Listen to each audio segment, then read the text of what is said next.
Well, there we have it. Mower has been torn down to bare necessities for the most part. She runs pretty damn good.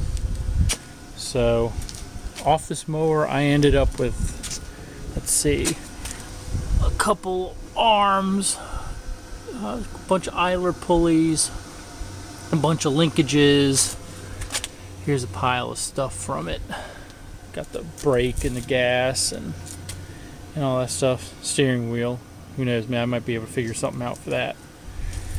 But anyway, here she is. Down and dirty. Bare bones. So anyway, like I said, I think I'm just going to go ahead and take the front tires off, rear tires off, and then figure out a way to have this mower or motor drive like a rear tire back there and also a rear tire up here, so then I can put the blading on that.